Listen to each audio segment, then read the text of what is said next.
Hey guys, just a quick download as to how the DRZ4S got on last week on its first week out, being ridden back to back with other bikes on the fleet. So we had five people down on Wednesday, and we took out the DRZ, the CRF, KTM 390, a CF Moto 450 MT and a Himalayan 450, and the last bike a Rayu 500, so something very different there.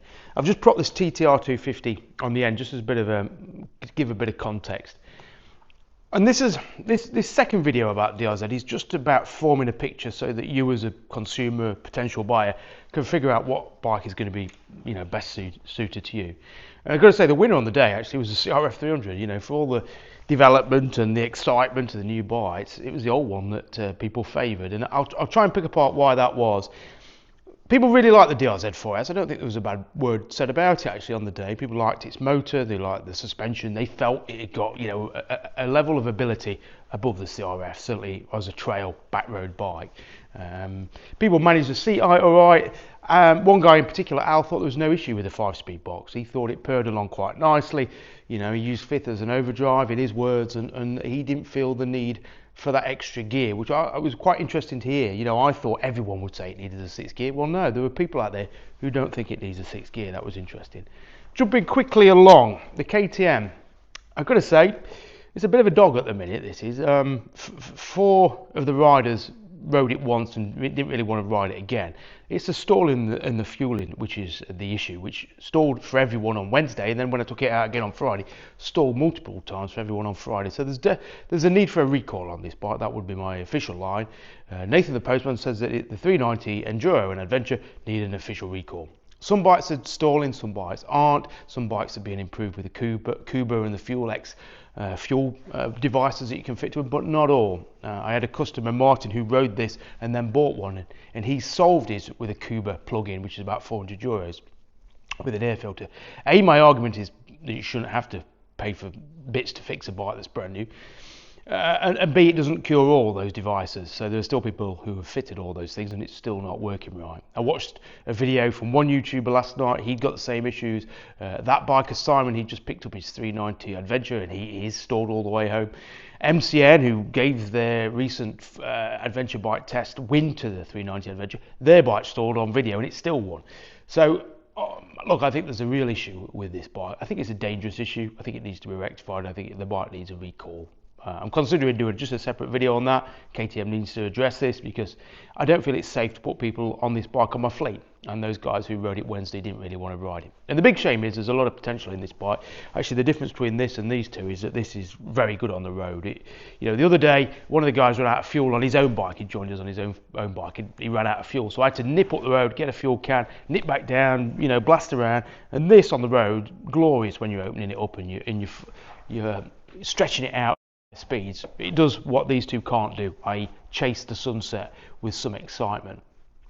And that's why it's different, and that's why it's got a lot of potential for sort of my type of customers who are, I always say, how do you measure a good trail travel bike? Well, I always think the test is you've got 2 hours ride on the motorway or main roads to get to Wales. You want to do a full day's trail ride and then ride back. Which is the best bike? Obviously, some are going to compromise on the road, some are going to compromise off-road. But this is that kind of bike is pretty much top drawer. It'll do the motorway, it'll do the A-roads, it'll do the trails. It'll do the trails not with the softness of these two, but it'll do them still pretty well. So this has got great potential, but KTM really need to address it, or else it's a turkey, in my opinion. The CRF, why people pick that as a favourite? Just because it did everything that did, and it did everything that this did. And it didn't do the off-road as well as this, and it didn't do the on-road as well as this. But in the middle, it found great favour. And there are a lot of people who poo-poo the CRF, myself in question. You think Honda are capable of more. But in the, 15 years that the CRF's been out, it's clear that nobody's bettered it yet. Even the 450L didn't better this bike. DRZ, as an all-round package, didn't better this bike on the day. So there's still life in this, and I think for the people who own CRFs and enjoy riding them, I've had a lot of CRFs on the Portugal trip this year. Did the ACT, down and back up. We did the Balkan trip, that sort of riding down to Stella, road work, trail work. The people who've got the CRFs, I don't think are going to benefit from getting that. They might benefit from getting this actually because it'll give them more roadability, but I don't think the DRZ tops this. And what was interesting, Al on the day, there's a guy called Al. He's had a CRF450L. He now runs a CRF300L. He's also got Husqvarna dirt bikes. And initially, he said he would have one of those straight away to put in his van, take down to the Alps and or to the Pyrenees or Picos. So clearly, he defined it as a bike to put in a van and take somewhere, rather than to travel somewhere, which you would do on a CRF. By the end of the day, he changed his opinion, and instead of swapping his CRF for one of those, he decided to keep his CRF because it's a better all-rounder. But what he contended with was swapping his Husqvarna trail bike, or his enduro bike, sorry, for a DRZ. So the DRZ is pushed further over to the left. If we were to imagine road-orientated, trail-orientated, bit in the middle, I think the day proved that the DRZ is far more over to the off-road section, the trail section, than the road section, than what I'd originally anticipated.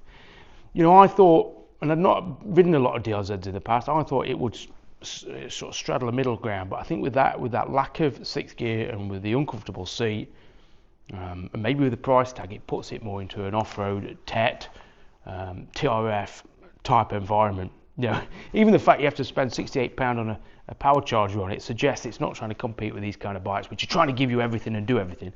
That bike, as clouded as maybe its message is certainly more aimed to the dirt off-road trail bike market, which is not something we've had. And actually, where the competition that should be up against is things like the GPX or the Beta Cross Trainer, or maybe the Co 450 or the 701 Husqvarna, those types of bikes that are more dirt orientated for better riders than these sort of bikes. So actually putting that bike in this lineup, it's unfair on these and it's unfair on that, actually, because it emphasises the missing gear. You know, really, to me, it needs, when you put it alongside these, it needs a sixth gear, you know, without a doubt. But if you put it up against a trail bike, a dirt bike though, maybe it doesn't. I brought the TTR along though, because that's an old bike, that's got 6-speed as well, you know. So there's a lot of people sort of making excuses for Suzuki, but I don't think there is any excuse. If bikes like the TTR 250, which were trail bikes, had six speed, and the WR 250 had got 6-speed, and the CRF 450L had got 6-speed, that should have 6-speed. Then it probably would win a bit more favour for the people in the middle who want a bit of an all-rounder. So it's a really interesting day. People loved the DRZ, as I say. People really liked it. There is a market for it. It's a more trail-oriented off-road market than I think I originally anticipated. This shone. Actually, the DRZ highlighted how good a bike this is, and there'll be people who say this is a turkey, it's heavy, it's slow. But you know what? There's a lot of riders out there who don't care about that because they're just wanting to trundle along, get to a trail, bobble along it, not wanting to wheelie and set the world on fire. This does a perfectly good job. This is the option once they get it fixed for the road riders. That, if you live without that sixth gear, is a perfect option to an enduro bike. You know, people are buying enduro bikes because there's not been any other option. Now there is an option, and over and above an enduro bike, it's got longer service intervals, it's got a shorter seat height, it's probably got better resale value, it's got better customer support, it's got better warranty, it's a cheaper price than a lot of enduro bikes. So yes, for people who have bought enduro seats because they don't know what else to get, now you've got a great option in the DRZ4S. So I'm going to take it out. I know it doesn't work for me on the road, so I'm not even going to entertain that test. I'm just going to take it trail riding this week and see how I get on with it, see if I enjoy it more than I do a CRF. Because I do a lot of trails on this. I do a lot of tough trails on the CRF. I do tough trails on the Himalayas and the CF Motos. I don't necessarily need a DRZ, but will it excite me enough to go, wow? You know, it's all singing or dancing, so we'll see. A good day out though, useful to hear everyone else's opinions, because it just shows, you know, people are arguing what's better. Well, you know, it's just a futile argument. What I also observed is that everyone rides motorcycles differently, and therefore listening to somebody who rides a motorcycle differently to you or taking their opinion on board is worthless. For example, the DRZ4S, I think it needs sixth gear, but then I short shift. I'm up through the gears as quickly as I can. By 35, 40, I'm in fifth. By 45, I'm looking for sixth. There were guys, Al and one of the other chaps, who they said they only use fifth as an overdrive, so they'd be doing sort of 50 miles an hour in fourth, and I'd be thinking I need sixth. And then there was on one stretch of twisting road, one of the chaps said he was in third all the way, and I thought, well, I'd have been in fifth or sixth along there. You know, some people hold gears and some people upshift early, you know, short shift, and that's going to decide whether you worry about a fifth or a sixth speed or not. If you hold on to gears and you don't mind an engine revving, and to be honest, it's not buzzy at 60 miles an hour. It's not that there's vibrations. It's just that the engine's on boil, I find. But if people like that, and that's how they ride, it's going to be a lot less of an issue than for people who short shift like me, who are always looking for that, to give the engine as minimum revs as it needs to propel it at the speed you want to carry it along at. So yeah, there are different ways in which to ride a motorbike, which is going to define how people judge a motorcycle. So use your intellect, use a bit of brain power before you start shouting one's better or one's rubbish. Depends on you, depends on the rider. Right, cheers.